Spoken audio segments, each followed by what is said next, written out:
أعوذ بالله من الشيطان الرجيم. بسم الله الرحمن الرحيم. كتاب التوحيد. باب ما جاء أن بعض هذه الأمة يعبد الأوثان. وقوله تعالى: ألم تر إلى الذين أوتوا نصيبا من الكتاب يؤمنون بالجبت والطاغوت. وقوله: قل هل أنبئكم بشر من ذلك مثوبة عند الله من لعنه الله وغضب عليه وجعل منهم القردة والخنازير وعبد الطاغوت. بسم الله الرحمن الرحيم، والصلاة والسلام على نبينا محمد وعلى آله وأصحابه وسلم تسليما كثيرا. سبحانك لا علم لنا إلا ما علمتنا إنك أنت العليم الحكيم. أستغفر الله الذي لا إله إلا هو الحي القيوم وأتوب إليه. اللهم انفعنا بما علمتنا وعلمنا ما ينفعنا وزدنا علما. biye araba suye hijriya bakelani kemenani ani binani ani woro shaharu jumada al-ula minye hijra sankalo duruna bisuño mugani duruna miladi nasaro kajjate ba fulani mugani nani sankalo tani kelena bisuño mugani wolon fulani ambe dawra bu masjidar jawambo kono darasube Shaykhul Islam Muhammad ibn Abdul Wahhab aka kitabu kono kitabu tawhid bonda minna ko babu ma jaa anna ba'da hadhihi al-ummati ya'budu al-awsan koni minna na dalila munun nana ayaw ni hadisawla ko ciden kam manton munun fulen ni udowbe boli bato abdetede me boli batola ube soro ciden kam mantola de lamunun nano la ayawni hadisawla abode fu wa qawluhu ta'ala alam tara ila alladhina utu nasiba min alkitabi yu'minuna bil jubti wat taghut alako ya layma lajalike katamu goma ni yoro dira mugom munumma kitabula ni yahuda ni nasara ni tawreta dira yahuda ma injila dira nasara ma yu'minuna bil jubuti ubelli manani dabalude jubuti tawsire damado benala ubelli manani dabalude wa taghut anid danteme ko سبب مجيء المؤلف بهذا الباب لدهد حجة من يقول إن الشرك لا يمكن أن يقع في هذه الأمة نيمبوندا ناكوني موني مؤلف بولو نيمبوندا يردو كنو أني أناكو مؤلف بولو puro kam mogo ka huja cinya kam mogo ka dalilaw cinya mogo munun ba fo ko nim mantonte boli bato parce que musirki chaman fule munun be kaburu bato na kaburu barkani na sita yere jate mina musirki parce que oten nonun jate musirki ay donc ayen ni bonda do odela ka yirula ka huja joka mogo be soro nim manton la nube boli bato ke parce que don nyana boli bato oye jahiliya tilede maka kafiru ulude boli bato la mesilamate soro mi ni ba fama ko boli bato la wala ayen ni bonda nati pour ka uluka huja inchinya kayiro la boli bato la uba soro ni mantonga wa ankaru mununya nankariya an takuna ibadatul qubur wal awliya min ash-shirk ni nyahuja ni delile mugude ka mugu mununya nankariya ko kaburu bato wali jubato ulute shirku uyo nankariya kaburu bato ni waliji bato yake musrikiya ye munu nyo nankariya bonda nye aradu ye wulude ka parce que kaburu bato la chaman be sisa waliji bato la chaman be wulu nyana boli bato nu ko be boli bato la wulu nyana ayi boli bato ye jahila tilere me ciren kam manto te boli bato wulu te boli bato la wulu be maba bonyani mogo karamade woliju karamalinu bonyalile la wote musirike wote boli bato ye uka boli bato ye nuka musirike ubannan karya wodi ya to nimbonda nana ka huja joka li anna hajil ummatan masumata minhu anin abu bolo konni manto tangalendo kabu boli bato ma nin kuma be pura ka fama be kuma kelende sababu muji'ul muallif بهذا الباب لدهد حجة من يقول إن الشرك لا يمكن أن يقع في هذه الأمة وأنكروا أن تكون إبادة القبور والأولياء من الشرك لأن هذه الأمة معصومة منه من بين الله لا نمبوندا نانا كاردوك ولودك لقول صلى الله عليه وسلم cidan ka kuma koso inna shaytana aisa an ya abudahu almusalluna fi jajratil arab walakin fi taharis bainahum munun fana dilola an fule ka kuma munun fokutu nyonu ibn sumin ka kuma la munun fana dilola wala ulu fana yu ka della ke munye ko parce que cidan ko shaytane jigi tigera salli bagaw ka alep tuwale ko arabu kan marala ko shaytane jigi tigela wala me shaytane ya take munye fi taharishi bainam kullasu ku bila nyogona donc ko ni hadisa ko so boli bato te ni mantola ko cide nyen ni fo ko shaytane jigi tigera ko salli bagawte ale bato arabu kan marala me ale bu lasu nyogona le donc munu nyen ninja temina kam menalika ni hadisa ko nim manto munun fulen ni nye boli bato te sika ken nim manto la uye ewa kaburu bato ni waliji bato uyo nan kariya ko te shirku ya uyo nan kariya anu kayira ko nim manto tangalendo kabu boli bato ma bonda nye karadduke uludeka wal jawabu an haja sabaga inda kalam la masailati saminati asra min masail babi man tabarraka bi sajari aw hajari wa nahwihima ni masayla min fulen ni nye munun tara ko ciden ko setane jigitigira ko salli bagawte ale bato ni jabira kuma min temena masayla tani segina la fi babi man tabarraka bi sajari aw hajari aw nahwihima o bondala ni ewan kuma min fulen ni nye a jabirai mana setane jigitigira a jigitigira ani ateke setane jigitigira pendola ani ateke uyekelenyewa setane de jigitigira a wakati parce que wakati mogo ye dina famu togomi setane jigitigira ku ute tugwale ko mais setane de jigitigira la ani manton te boli bato tuguni uyekelenyewa ote kelenye setane jigitigira o wakati ude ka mogo la ku te ale bato mais jiyan laba mogo munu ni dina famu tedu boli bato beye quoi ninjabu sorla antemina o yorola qawluhu nako anna ba'da hajil ummati ay la kullaha nako nim manton do ku be bori bato manton bete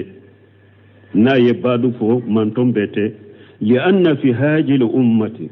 ta'ifatan la tajalu mansuratan ala li haqqi la qiyamisa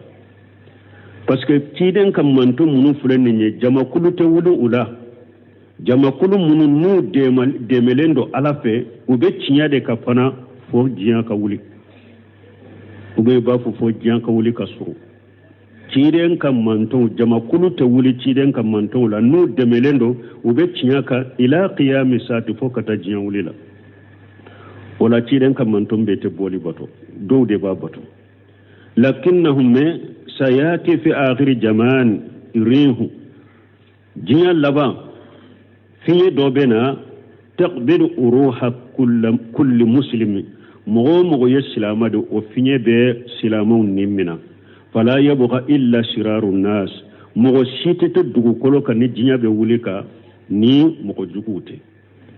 wodi yato sanin kasha sarhuma ila sanin kasha ka kuma na nyefe ila qiyami satin ko kata fo la gara jinya wuli surunya lima parce que nin jama cinya jama min fule ninye jinya te wuli uka ni jinya wuli surunya na finye duman do be bena ala be finye do de ci mogo ye mu'minu de silama de o finye bi ni mina mogo jugu de be to dugu kolo ka jinya be wuli wulu de ka qawluhu nako wa qawluhu ta'budu bi fatahi ta'i nako ta'budu ta'i ka ake fatahay wa fi ba'di nusakh ya'budu bi fatahi al-ya'i al-musannati min tahtu donc abe na chogo dola ya'budu bi fatahi al-ya'i ta'budu bena ya'budu bena abe nusuka dola mana abe kitabu sebe chogo dola abe nusuka dola sebe chogo dola ya'budu de be ta'budu te mana abe kuma abe kala ta'budu la abena ya'budu la bi fatihi al-ya'i ka yayin ke fatihi al-musannati min tahtu ni tombe fula ba duguma fala qira'ati ya'budu la iskala fiha na ko qira'an min nana ko ya'budu nyagambito ola parce que oye filu mudarire ko min benade la iskala fiha li'anna badan mujakkaru parce que badan min fora mujakkaru oye mujakkaru de wala qira'ati ta'budu من نيا قلا تعبد بفتح التاء فإنه داخل في قول ابن مالك وبدو ابن مالك ككما دلا وربما أكسب ثاني أول تانيسا إن كان لحذف موهلا ومعنى يموني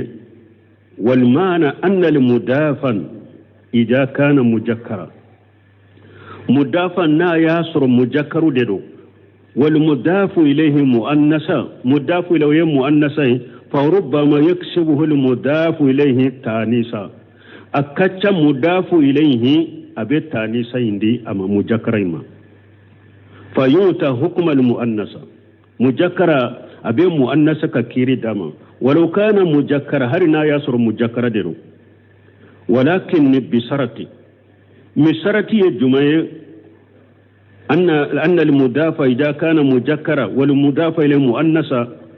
كافوني أو مؤنثي أبي مجكرا مؤنثا فلان أبي مجكرا فلو أبي مؤنثا كيري داما سرت جمان بالا أن يصح حجفه والاستغناء من الثاني أكاسر إبشك فلان إبشك جيكا بوي كي وصدو akasoro ewa fole mbese ka boy ki wasado fulan naina mana misali la sisa niko utiatu badu asabiahu donc utiatu badu abese ga iye munge ka boy utiatu mimbadi minunye hajafu kera mimnu mbese ka hajafu amma ko tala yoro ina kuma bese ka tile wala na kera nin chogo de la wala donc mudafu sani abese ka mujakkara muannasa kiridama wa masalu lidhalika biqawli qut'atu badu asabihi ya useminu ya nati aku ya misali ke munye wa masalu yo misali yake lidhalika yo misali yake biqawlihim نوكا كما قطعت بعض أصابيه فتانيس هنا من أجل أصابيه لا من أجل بعض تانيس من نانا يسيسا أنانا جمان كما من أجل أصابيه ودي تانيس من ناتي بعض ما تانيس ناتي فإذا صحت نسقة تعبد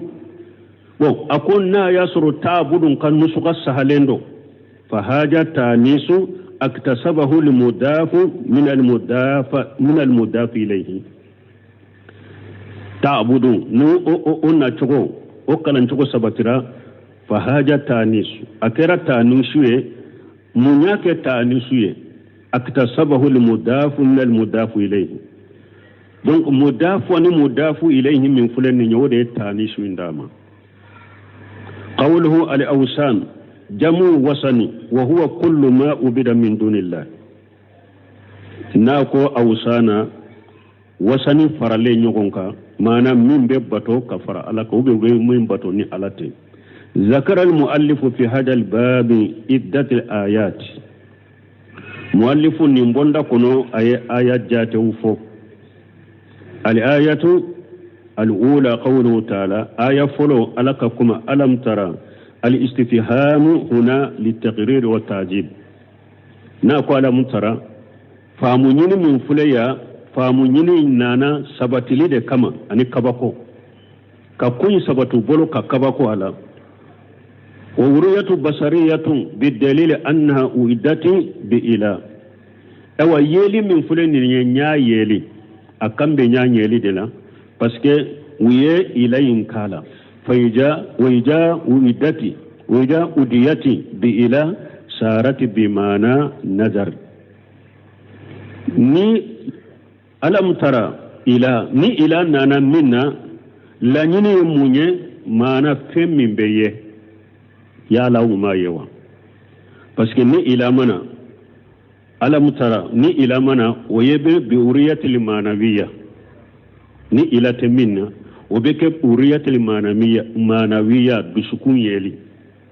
mais ni ila donna minna doro oyenya yeli de نايلي والخطاب إما للنبي صلى الله عليه وسلم أو لكل من يشيخ توجيه الخطاب إليه. ناكو ألم ترى إما على باكي كتشيرين دو كما نغنى يالا تشيرين محمد إما يوا أبسك كي أبسها على كمو كما نغنى كما ينبسك تيلي إفن الله مغبه ألم ترى abesika ke mogo ni kuma besika nyesama ay alam tara ayyuhal muqatab mana ala baki ka kuma emin fe yala ema yawa kuma besika ko oye qawluhu ila alladhina utu ay utu wa lam yutu kull alkitab mana ay mallajeli ke kata mogo munu ni didi kelima la ye ulaso ومسو كتاب ألم لسو كتابون بلا لأنهم هرموا بسبب ماشياتهم بس ألا يكمنتيا ألا يحرموا ككتابون بدوني دوم ألا يحرموا وحرموا أما نوك على سوسوي فليس عندهم علم الكامل بما في الكتاب donc doni dafalentu bolo uka kitabu indoni dafalentu bolo uka ala soso sababu la uma besoro قوله النسيب من الكتاب المنزل والمراد بالكتاب التوراة والإنجيل ناكل نسيب من الكتاب لجين من علي كتاب من جيكي علي كتاب من جيكي لجين من كتاب التوراة عن الإنجيل وقد ذكروا لذلك مسألة ويم مثاليات دوفون لنا وهو كابو ابن الأسرف حين جاء إلى مكة دو يوم مثاليات ni yoro dira mogo munuma e mallajeli ke katuma e kakaba kuma wa udoyo jumaye no ya uyo misali ta mogo jumana o mogo sugula kabu ibn al-asraf tumami anana makka fastama ilayhi al-mushrikun mushrikun farlanyu katafe wa qalu qama ma taqulu fi haja rajuli ay nabi sallallahu alaihi wasallam uqama ibe mundo ninche enka kibariyala ukambe joma alaka nabi juma balmo be pigale nunu be jiya kono de emin be dugu kono emin be jamana kono ni e jolende ni cinyaye iye mogo korona fili nu ye mogo baye ube uye doni kaba uye dunaye ube ekalla halade nyinin kala folo ebe mundo mogo ka kibarela na be ninfo na bete pour akika to aki ewa ila goshi pour akila goshi tumami kabula asrafu anana makkan kaw musirku farala nyugo ga katafe ko ninche kambe muhammadu sallallahu alaihi Allah kan nabi mu ko ebe mundo ninche ka kola alladhi saffaha ahlamana wara annahu khairun minna min ni aye aunke fendon baluye kanka hakkilun ke hakkilin tamunye kanke hakkilin tamunye kanka hakkilu lagoshi kayirana ko ale kausa aunye aye aun minan nalumanye kayirana fana ko ale kausa anye uyenni fo kabul asnafu yete فقال لهم أنتم خير من محمد كابنا بن الأسرف كوما أقوى دكوسا محمد ولهذا جاء في آخر الآية نند قصة نانا آية لبنا ويقولون للذين كفروا هؤلاء أهدى من الذين آمنوا سبيلا وبافو كافرون أو كافون نونو أو كافرون دي أو دي كندرا أو دي بكندا شرك أو دي كندالين كتم مؤمنون أو دي كسرين كندالين أو دي كسرين كندا شرك كتم مؤمنون كشرك بلمو شوصل فوزان ينكرا ko mogo munun be kafiru tanu silamau kadu mogo munun be kafiru jamanau tanu silamau kadu ka fo kafiru jamanau tilenya be ko be hadamade hakkew kolosi ubu tanu silama jamanau ka yala utugu ambu jate ko kafiru bisi nyogonya mi ala ya haramu ya ube yo walawa ako mogo be kafiru jamana ni ba tanu silama jamanau ka ube kafu tileleno kateme silamau ka akoy donnani aya kono ni ala ko amalla jalike katamu goma ala yenni ni yorodi mo munuma kitabu kono nu ewa ulimanani kortoni dabalu ye kata aya lamana nu ba fo yaquluna lil ladina kafaru haula ahada min alladhina amanu sabila nu ba fo au kafiru de kandalendo kateme mu'minuka akwa tigi be ni aya de kono silama kera chogo silama kausa kafiri silama jamano kera chogo la soso bula chogo tila baliya bula chogo u kausa kafiri jamano we udelaka muhammadu ba musa nyininka ko mun be kafiri jamano mun tumamu ya nyininka kafiri jamano sigirila kumana ako mogo doniye ninfo ubafu ko kafiri jamano ko bara be sorolu de la wori be sorolu de la wori te soro silama jamano na ukanyana ma ya choko ka gele ukabalo choko ka gele ako silama jamano kanya mambo yoro akausa kafiru ka jamano we silama jamana kanya mambo yoro de ako akausa kafiru ka jamana la jamba baral kufur nu ko mogo tilela chogo nu ko mogo te tonyali ke chogo nu ko mogo be hadamade hakke ko chogo nu ko kafiri de doro junubu te kafiri ya kofe na gasibe silamo bolode silamo de kanka tile katime kafiru ka ani kafiru ya aywa anko kata ewa mobili dilawni abiyo dilawni feuna nunun tun kaka silamo de bolo kuke uyo ulusura ambolo min mahama kana ala kulli hali sew salu fawjani ko chogo ya bela koni silama kausa kafiri donc mo ki ire korosi ni yorola ka kafiru tanu silama ka ube ka kafiru jamanu tanu silama ka ire korosama atebede ni yake doroy donnani aya kono qawluhu yu'minuna bil jibti wa taghuti ay yusaddiquna bihima yu'minuna bi jibti kuremunye mana ubedda ni fen fulala wa yuqirrunahuma wala yunkirunahuma ubennin fen fula sabati utunnan kariya fa idza aqarra al insanu hadhihi al awsana faqad amana biha hada made niyen boli bato niya sabati doro niye boli bato sabati doro abe komi idarala abe koni limanana idarala wal jibtu qila shihru doko dabali ko jibitu doko dabali de do wa qila huwa sanam doko jibiti ko boli wala asahu bunu semino ko mun isahalendo annahu amu jibiti gorobali de do amude do li kulli sanami aw shihri aw kihanati wa ma asbaha jalika mogo ni fengo fenye boli de fengo fenye dabali de fengo fenye kolonfili de unu na nyogona jibiti imba beta boli jibiti beke boli ye jibiti de dabali ye jibiti de dabali kalaw ye jibiti de kolonfilina ye jibiti de laturudana ye jibiti de nunu na nyona da bere to ko jibiti wa tagutu ma tajawwaja bihi li abudu haddahu mimma abudi aw matbu'i aw mutai tagutu munye ni jon temena hakela femminna o bafo ode mako taguti o kera bato fenyewa o kera tugu fenyewa ube o kera ka fendo labatowa ni sababe ni dante menala akeri bolo taguti fal mabudu kali asnam mabudu ya muni komi boliu ni mugo min dante mena ka boliu bato ka far alaka taguti de taguti do mabudu yo ode wal matbu ka ulama dalal matbu ya jumae doni ke baga fililen ni nye doni ke baga da fililen do ni doni ke baga fililen nye min fo o kera haramu yau ala ya haramu yau o kera tire ya haramu yau eba o doni ke baga fililen no fedro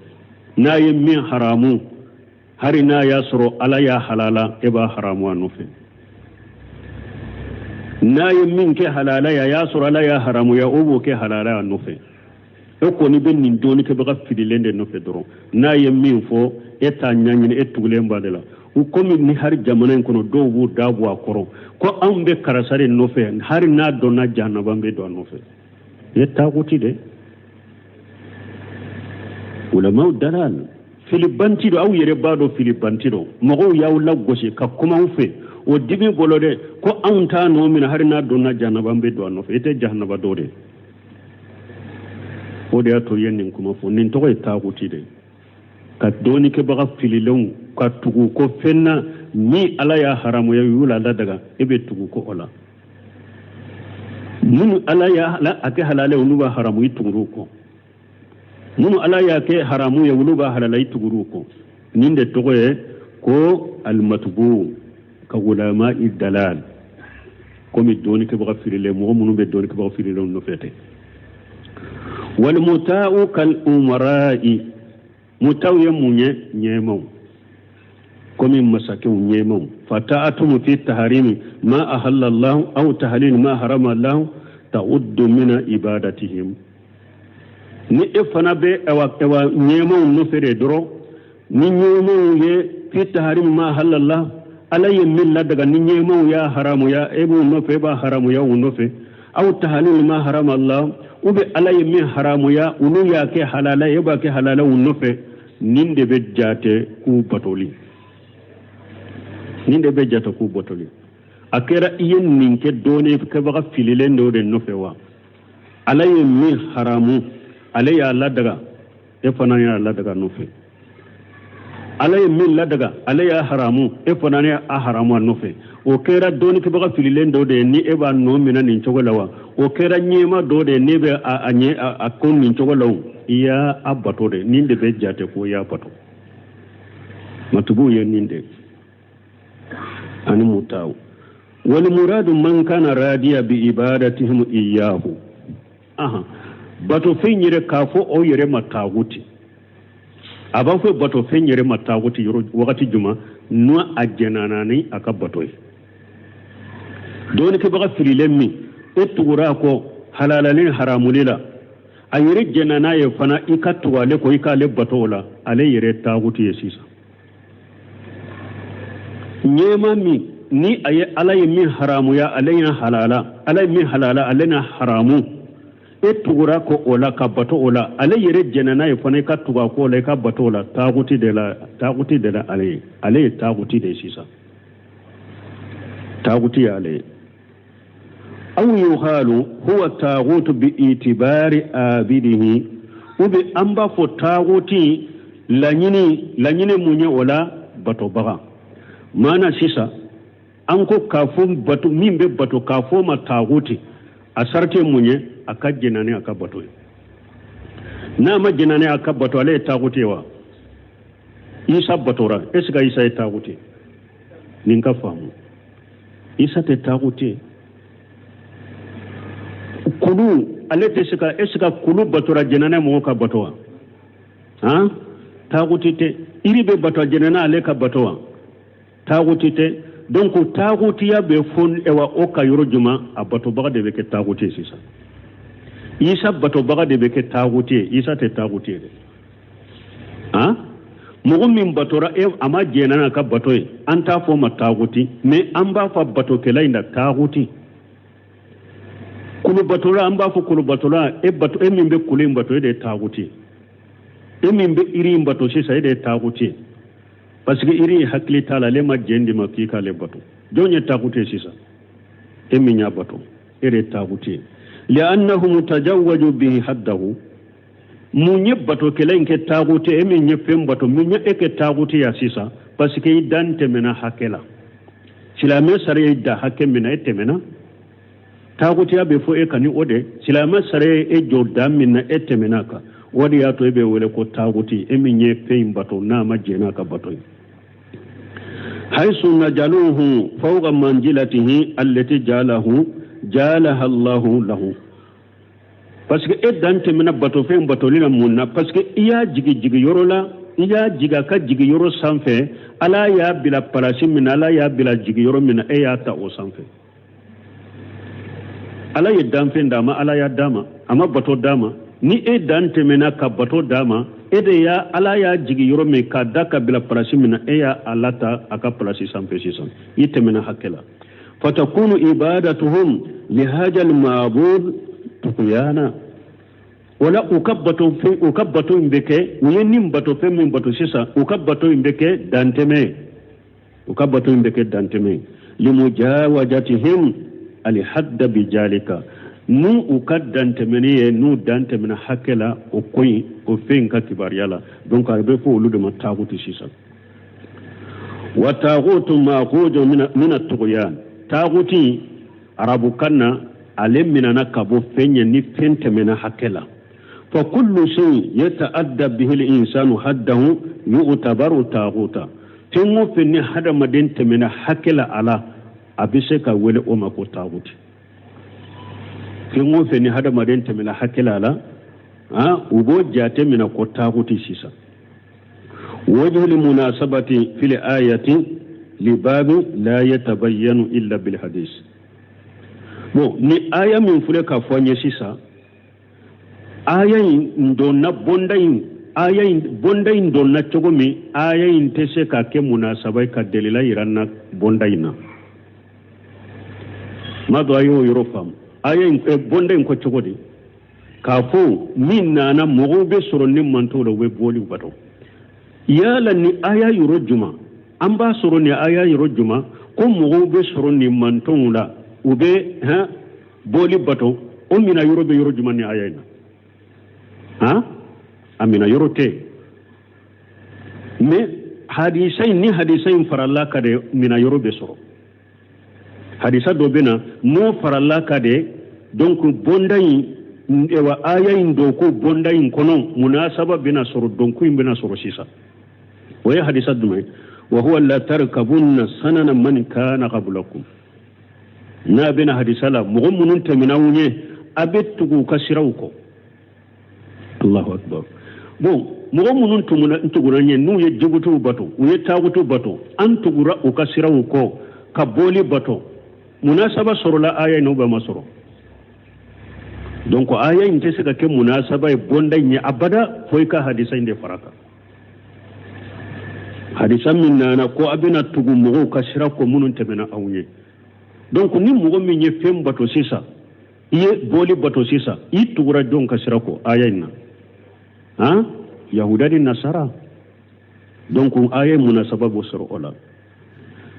fa idha kana alladhina utu nasiba min alkitab yu'minuna bil jibti wa taghut ni mogo kera ni yoro dira mogo munuma kitabula nu ulu dara dabalula udara taghutula wa anna min hadhihi ummati man yartakib sunana man kana qablahu anna anina fora fana konni mogo be soro ni mantonula nu be mogo kasiraw batu mogo munun temena unye yaljamu min haja donc nimbe allajimiya nimba akesisa anna fi hajil ummati man yu'minu bil jibti wa tagut nimba iranna sisa ko mogo be soro ni manton fana la munun bedda dabalula ubedda tagutila fatakunu la ayatun mutabiqatan li tarjamati tamama wala ayayi ani tarjama bonda imbe nyugonta dafale na sisa kafo ayayin kera ewa delilai bonda nye sisa abata tali dafalila donc ninye aya fuloy donc malmo niya yiranna anye mogo kasira batu mogo kasira katugu mogo munun temenanye ku kasira batu ni bonda hadisa bena nyefe insha Allah hadisa imbena nyefe donc ka fonni manto mogo be sorola munun be mogo la wasira batu munun temenanye wodi ya tonni aya kera sababu wala mogo fanani adara dabalila uba yed dabaliu sabati aye boli batu sabati aye tagutu sabatanye tagutu ya fo chogomi donc afana ye yahudani nasara la dege mogo soro la ci dem fanan kam manton la nu ye boli bato al ayatu saniyatu akalana al ayatu saniyatu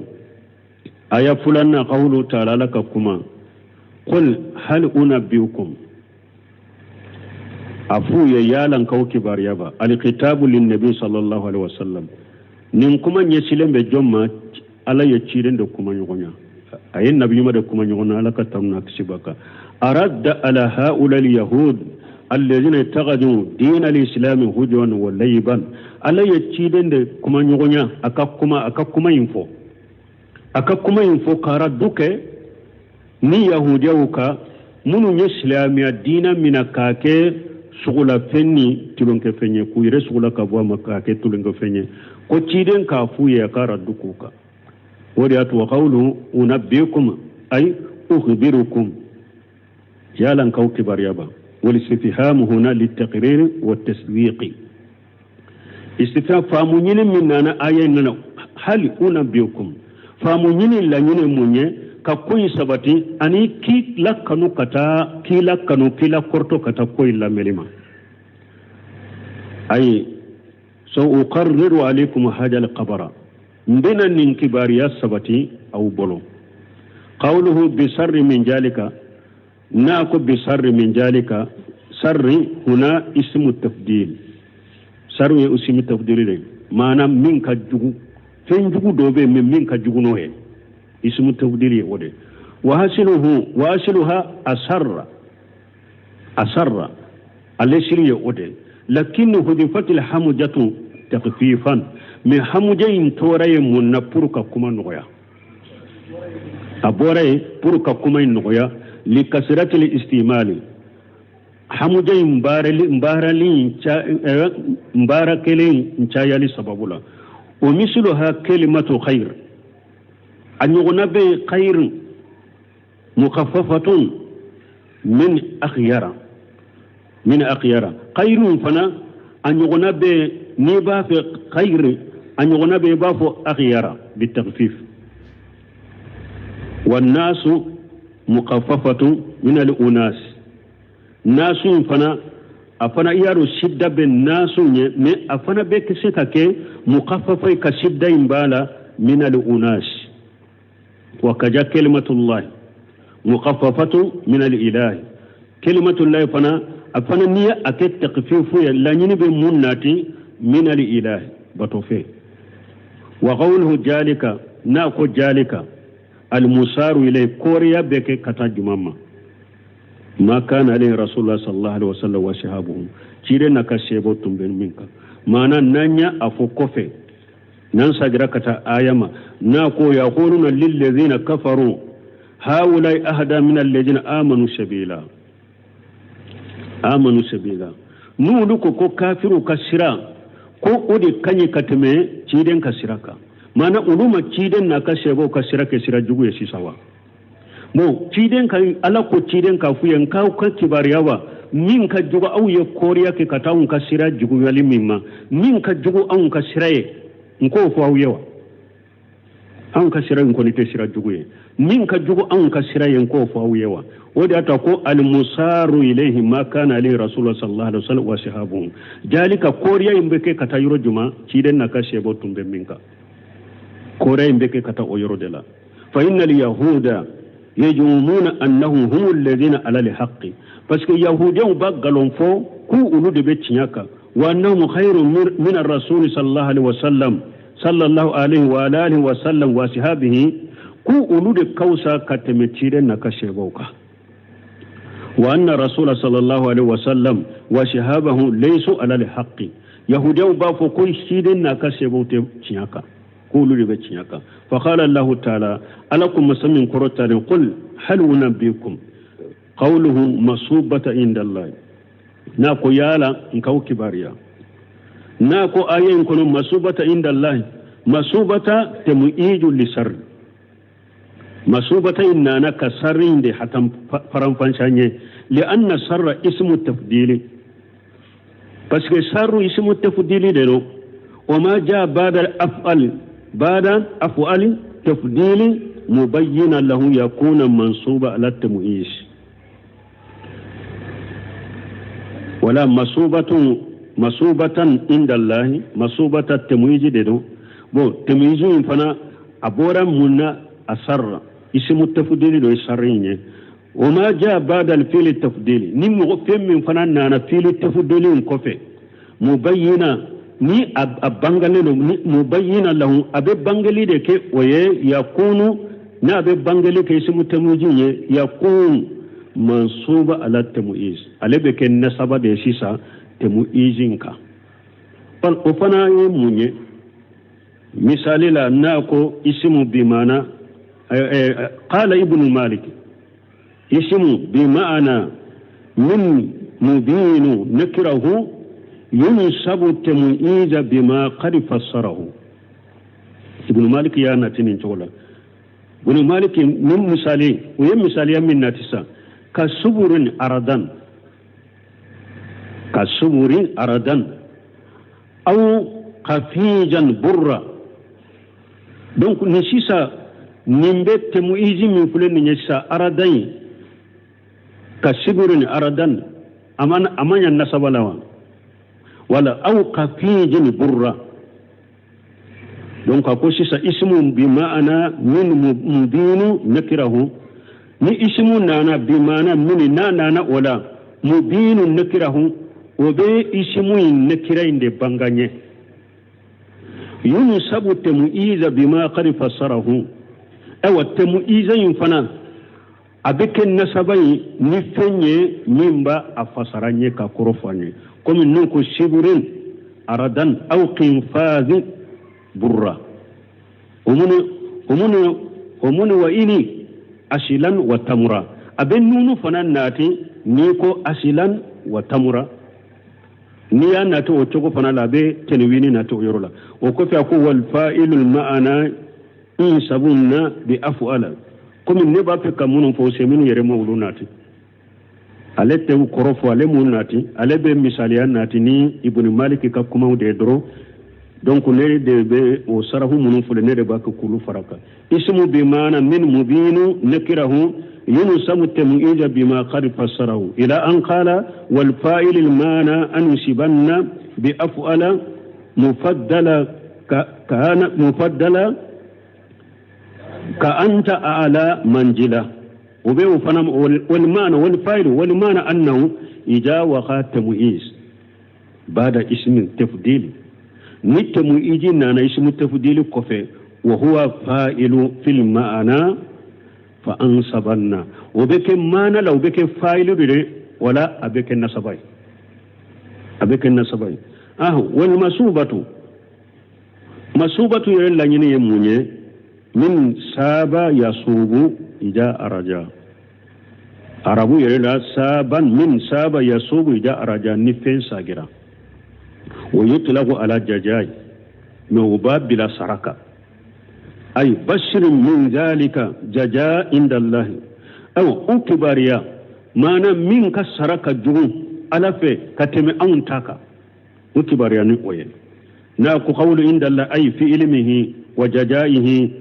عقوبة أو ثوابا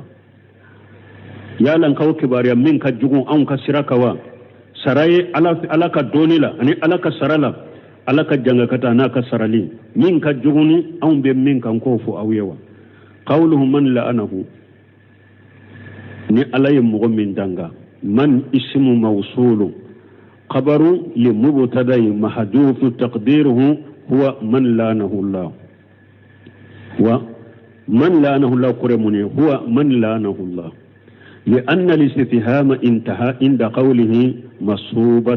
مصوبة عند الله اسم استفهامي وبنى دبناكم مصوبة عند الله ولا من لانه وتفهم من يشير من لانه استفهام توير لا شساد من لانه ما ننكو كباريابا منك جو كتم أمب منك سراي ألافي من لانه هو من لانه ويمغد مغمن علي دنگا وجواب الاستفهام من لانه ولانه أي ترده وأبعده عن رحمته لا نفنا يرمانا يموني جيني كيما بو على كنيملا قوله وقدب عليه أنني على دمنا أتجيكا أي حل عليه قدبه ني على كدمي تجينا مغمنك ولقدب صفة من صفات الله الحقيقية أو قدب على كم منكتو حقيقة دو منكتو حقيقة يريد كو على بالدمي تقتضي الانتقام من المغضوب عليه ni ala diminara koro dimi be ke sababu ala diminara min koronna be tajuru sarayila wala yashihu taharifuhu ila mana al-intiqam ate saha anka qadabun yelema ka koroke ko ala kadda tajuru sara parce que munum be tawili ke uluma dimi munuma dimi sabate ala ko ala te dimi ko dimi ye danfen ko de donc ulube qadabun ke munye ko ala ka tajuru sara munu nya koroko ye oye mana yele malide atesa wasahalente wa gari sabagal kalamu alaiha ibnu samin ko ko alaikum ninka safa keme fulani bi woro ni kononto na yorola akumano oka makadabu infana ka mankuto ko alaka mankuto de abe dimi anyo sabati kateme an ko mi alaka dimi ani hada maden ka dimi chogote kelenya mado ka hakili balo yorola an ko parce que hada maden ka dimi ko hada maden ka dimi shetane debe ewa eddusukun shetane debe ewa iddusukun wuli kadimi do iddusukun kono iddusukun be wuli komi ni daga abe wuli chogomi inyew be bile i kan fasaw be fime i farkolo be yelema ibe ko do yere ke ko munu wakati do letu kalama ala kadimi to chokola dimi min kakani ala ka masaya ne danfen ka dimi te kele me dimi sabatilembe alala haqiqa ala be dimi me ani danfen ka dimi chego to kele wal qa'idatul ammatu inda ahli sunna qa'ida global min be sunna mogofe anna ayati sifati wa hadisaha tujra ala jahiriha la'iqan billahi azza wa jalla ahli sunna wal jamaa ka aqida aya munun nana kala kan mankutu fo hadisan munun nana ka ala kan mankutu fo ambe aya nunun nana chogo mi ambu fo o chogo de la hadisan nunun nana chogo mi ibo fo chogo de la chogo min kakani ala kan masaya fala tuj'al min jinsi sifatil makhluqina wa makana ala kan mankutu munun sabatara aya ne hadisan kono ufo ko munana aya kono chogomi ufo uku sabati ko munana hadisa kono chogomi me kanu ke komi hada madenka mankutu wala tuharrafu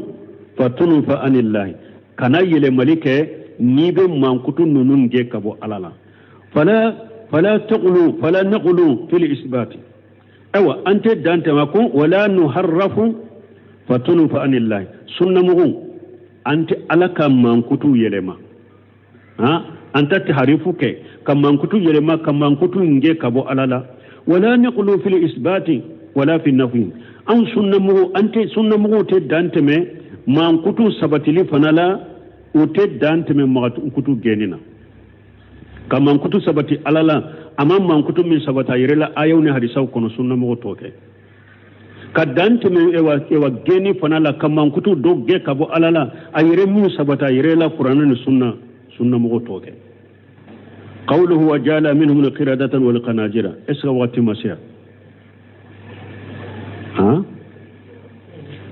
waqti serambe saka joya masya nanyu teleya dro na fabe doya subhanakallahumma rabbuna bihamdika ashhadu an la ilaha illa anta astaghfiruka wa atubu ilaik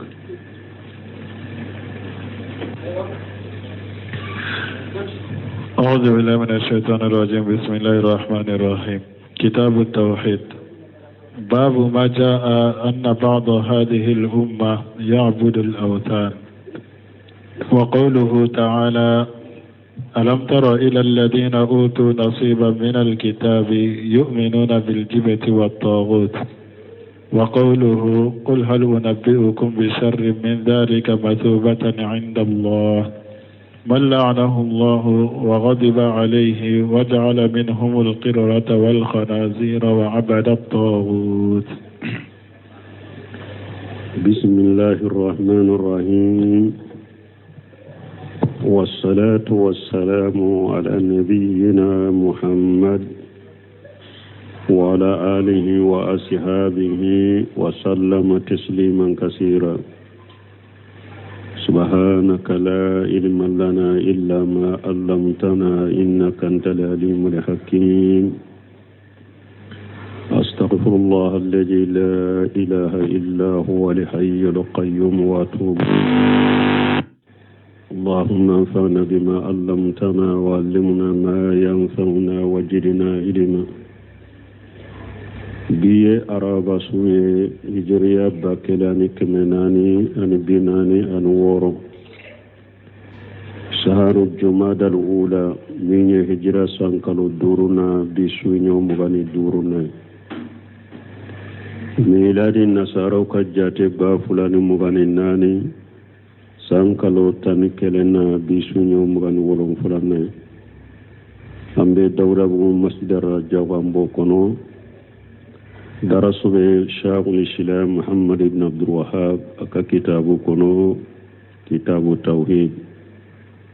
بند منا باب ما جاء أن بعد هذه الأمة يعبد الأوثان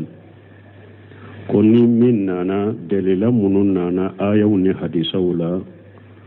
ko ciden kam manton munu fulen ni u dow be boli bato abetede me boli bato la ube soro ciden kam manton la de lamunun nano la ayaw ni hadisawla abode fu wa qawluhu ta'ala alam tara ila alladhina utu nasiba min alkitabi yu'minuna bil jubti wat taghut ala ko ya lay malla jelike katam goma ni yoro dira mugom munumma kitabula ni yahuda ni nasara ni tawreta dira yahuda ma injila dira nasara ma yu'minuna bil jubuti ubelli manani dabalude jubuti tawsire damado benala ubelli manani dabalude wa taghut anidante meko سبب مجيء المؤلف بهذا الباب لدهد حجة